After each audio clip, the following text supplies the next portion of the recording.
आज की सबसे बड़ी खबर जिस पर लगातार हम बने हुए हैं, उत्तराखंड में बदलेगा चेहरा। उत्तराखंड की सियासत से जुड़ी हुई इस वक्त की सबसे बड़ी खबर, मुख्यमंत्री त्रिवेंद्र सिंह रावत की जगह धन सिंह रावत को प्रदेश का नया सीएम बनाया जा सकता है। और सूत्रों की माने तो खुद सीएम त्रिवेंद्र सिंह रावत ने नए सीएम के लिए धन सिंह रावत का नाम सुझाया है। धन सिंह रावत मौजूदा त्रिवेंद्र सरकार में शिक्षा राज्य मंत्री हैं। और यही नहीं, खबर यह भी आ रही है कि एक डिप्टी सीएम भी बनाया जा सकता है। और सूत्र ये जानकारी दे रहे हैं कि खटीमा से विधायक पुष्कर सिंह धामी को उप मुख्यमंत्री बनाया जा सकता है। किसी भी वक्त इसका औपचारिक ऐलान हो सकता है, मात्र औपचारिक ऐलान का इंतजार किया जा रहा है। आप देख रहे हैं कि उत्तराखंड की जो राजनीति है वो कभी भी स्थिर नहीं रही, अस्थिर राजनीति रही है। उसकी एक बार फिर से आपकी टीवी स्क्रीन पर इस वक्त की बड़ी खबर कि त्रिवेंद्र सिंह रावत जल्द अपने पद से इस्तीफा दे सकते हैं। और जो नया नाम सामने निकल कर आ रहा है वो नया नाम है धन सिंह रावत। देखिए, धन सिंह रावत को लेने के लिए चॉपर भी पहुंच चुका है।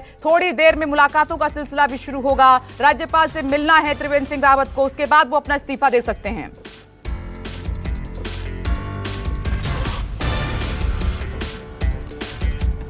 और सबसे पहले दिल्ली लिए चलते हैं, अमित कुमार लगातार हमारे साथ बने हुए हैं। अमित, कितनी देरी है औपचारिक ऐलान में?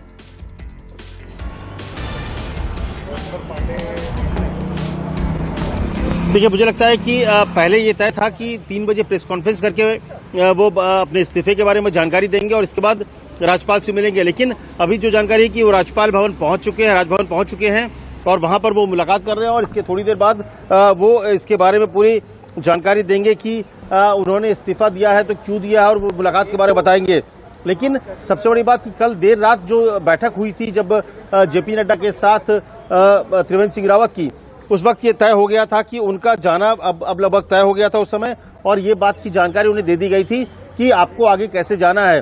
और उसी समय धन सिंह रावत के बारे में कहा जा रहा है कि जेपी नड्डा के सामने ही उन्होंने इनका नाम का प्रस्ताव किया था। और सॉफ्ट आप कह सकते हैं कि पार्टी की कोशिश है कि कोई वहां पर बवाल ना हो, बगावत ना हो। इसीलिए आज देर शाम तक जो पर्यवेक्षक हैं रमन सिंह और दुष्यंत गौतम दोनों देहरादून पहुंच जाएंगे। वहां पर वो तमाम विधायकों से, बड़े वरिष्ठ नेताओं से मुलाकात करेंगे, बातचीत करेंगे, रायशुमारी करेंगे। और कहा जा रहा है कल सवेरे विधायक दल की बैठक हो सकती है सुबह 11 बजे और इसमें नए मुख्यमंत्री का नाम का ऐलान होगा। तो मुझे लगता है बस थोड़ी देर का इंतजार है कि राज्यपाल से मुलाकात करने के बाद त्रिवेंद्र सिंह रावत खुद बताएंगे कि उन्होंने वहां पर क्या हुआ, क्या किया। लेकिन जो जानकारी मिल रही है कि वो इस्तीफा सौंपने वहां पर गए हैं। लेकिन मुझे लगता है इसका विधिवत या आधिकारिक सूचना थोड़ी देर में। ठीक है, ये बड़ी खबर इस वक्त की। अमित, आप लगातार अपनी नजर बनाए रखिएगा, किसी भी वक्त ऐलान हो सकता है, जैसे कि संकेत आप दे रहे हैं।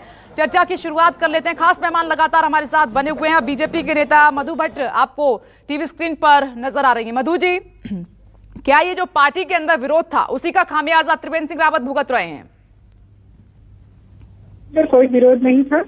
और देखिए, क्योंकि ये देखिए एक सामान्य प्रक्रिया होती है और जो हमारा, क्योंकि विधायक मंडल अपना सामान्य प्रक्रिया कहाँ से नजर आ रही है आपको? देखिए, सर्वसम्मति से अपने नेता चुनते हैं और समय समय पर अपनी बात कहने का प्रत्येक विधायक को अधिकार होता है।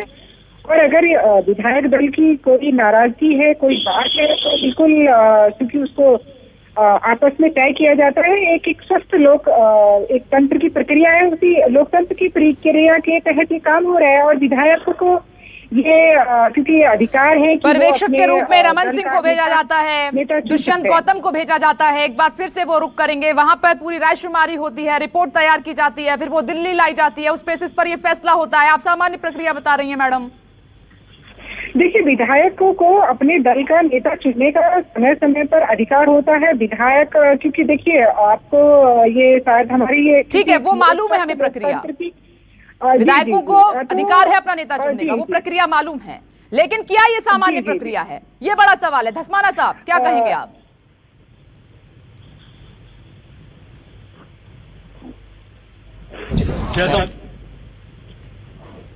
राज्य में पहली बार 4 विधानसभा चुनाव 2022 4 विधानसभा ऐसी थी जिस विधानसभा में जनता ने थोक के भाव 70 में से 57 विधायक भारतीय जनता पार्टी के निर्वाचित करके प्रचंड बहुमत दिए।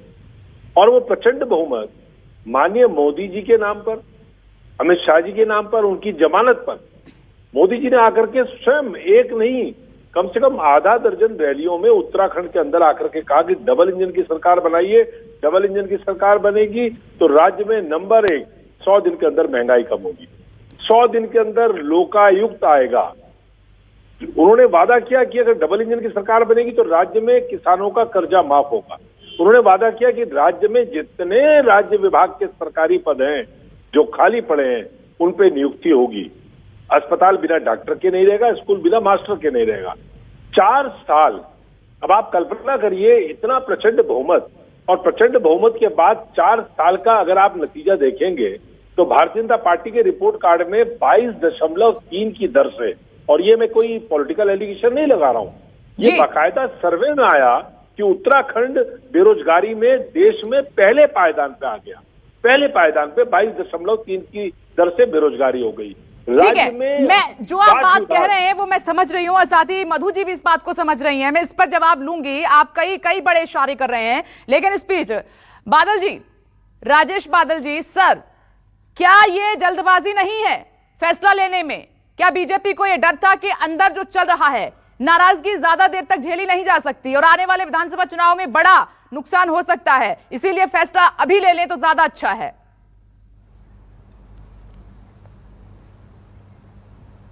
देखिए, जब ये दोनों पर्यवेक्षक दुष्यंत गौतम और डॉक्टर रमन सिंह जब देहरादून गए थे तो पार्टी के बहुमत से विधायकों ने ये बताया था कि अगर मौजूदा मुख्यमंत्री रहते हैं तो पार्टी अगले चुनाव में, जो कि अगले साल ही होने हैं, उसमें विजय नहीं उसको मिल सकती है।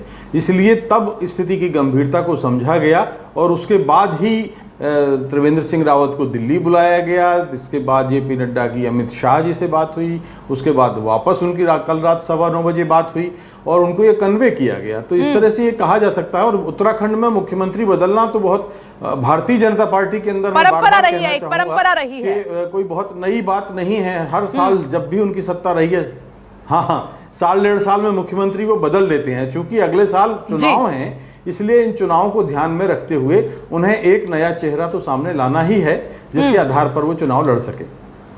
आप बहुत बड़ी बात यहां पर कह रहे हैं और राज्य की जनता भी बखूबी जानती है। और ये बड़ी खबर है, उत्तराखंड में हलचल काफी तेज हो गई है। बड़ी खबर किसी भी वक्त सामने निकल कर आ सकती है, वो खबर होगी इस्तीफे से जुड़ी हुई। और इस बीच एक बड़ी खबर आ रही है, सीधे रुख कर लेते हैं। सीएम त्रिवेंद्र सिंह रावत राज्यपाल से मिलने के लिए पहुंचे हैं। इस वक्त की सबसे बड़ी खबर है, उसके बाद प्रेस कॉन्फ्रेंस करेंगे माना जा रहा है, उसके बाद कोई ऐलान हो सकता है। ये तस्वीरें आपकी टीवी स्क्रीन पर, इससे पहले हमने आपको तस्वीरें दिखाई दी कि जो त्रिवेंद्र सिंह रावत के समर्थक हैं वो भावुक हो गए, उनको घेर लिया था जब वो मिलने जा रहे थे राज्यपाल से।